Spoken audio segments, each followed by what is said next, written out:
it's either people either love him or they just hate him.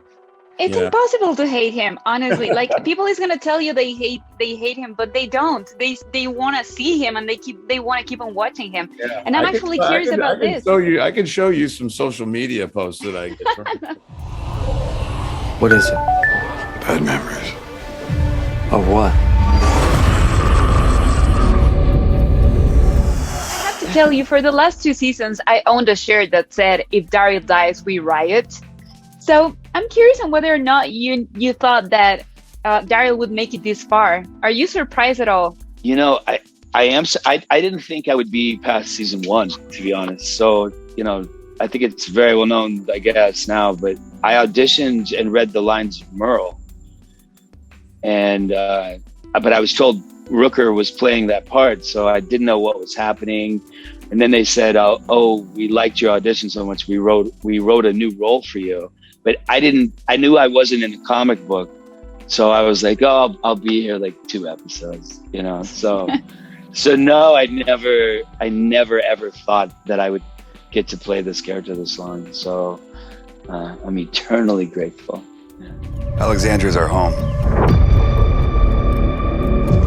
What we have, it's rare. Every episode, I keep on trying to figure out if that's what I love about him. He's good, he's bad, he's loyal, he's not loyal, he's gonna stab you, he's not gonna stab you. Do you think he's capable of remorse? I do. I think that we've kind of found that out in the Here's Negan. I think he is as normal a man thrust into an apocalyptic situation as can be. I mean, yeah, he made mistakes pre-apocalypse, obviously. But he was also a guy that was kind of very normal, he's the guy that lives next door to you. And, his wife's death in the apocalypse changed him a great deal, hugely. And now he is kind of who he is. But in saying that, what we have seen recently, the last couple years, I think has shown that he is capable of remorse. He wants nothing more, I think, than to fit in with this community in some way.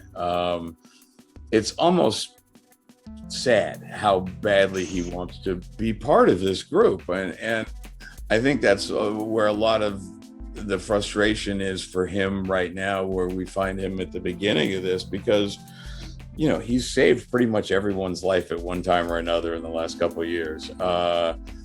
He's done a lot of good, but it's all out the window. We live for them.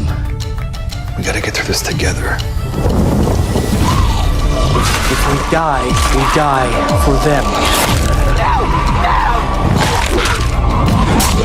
I don't leave anybody behind, not ever. You as an actress as well, what's the one thing you're the most proud of for being part of this show? Because, it cannot be easy to be part of something for so long and just keep on bringing out new things for the audiences. Yeah, I think that it is just trying to keep the questions alive for yourself. For myself as an actor, just, how can I keep the question real so that when we're all watching and when we're all participating in the show, whether we're acting in it or we're watching it, that we feel like we're striving for those same answers. I think the striving is what keeps things active. And the show has given me such an opportunity to do that on a perpetual basis. So that's been really satisfying. I did what needed to be done. You destroyed everything that we built.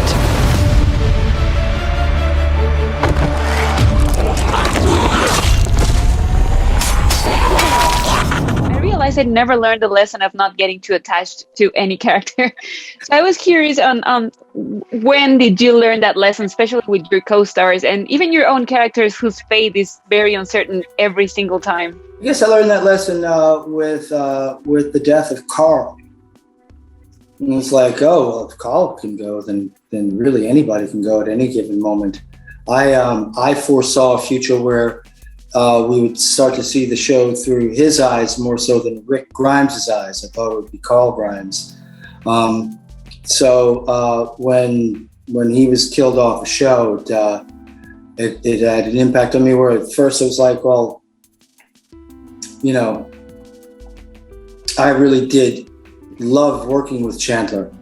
He was a fantastic young actor. And so I was disappointed that I wouldn't have the chance to continue to work with him on the show. Yeah, his death was one that I felt both as a character and personally to be the hardest to take. And you, Eleanor?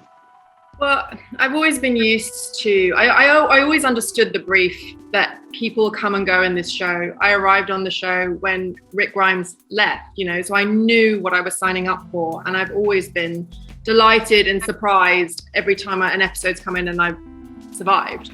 But the one that hit me most personally was probably Alana, who played Tara on the show, because when I first arrived, she and I worked together a lot, and very quickly we became very close on set, and we were both mums, and she, you know, would talk to me a lot about sort of that, balancing that kind of, you know, working on a show like this, and also being a mum at home, and what that meant to travel and sort of hold all of those things together. And yeah, so her exiting the show on season 9, really, I was gutted.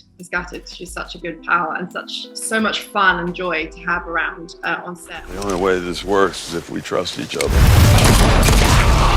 So what do you say? If you say trust him, I'll trust him. The woman who left was not the one standing here now. So keep pushing me, Negan.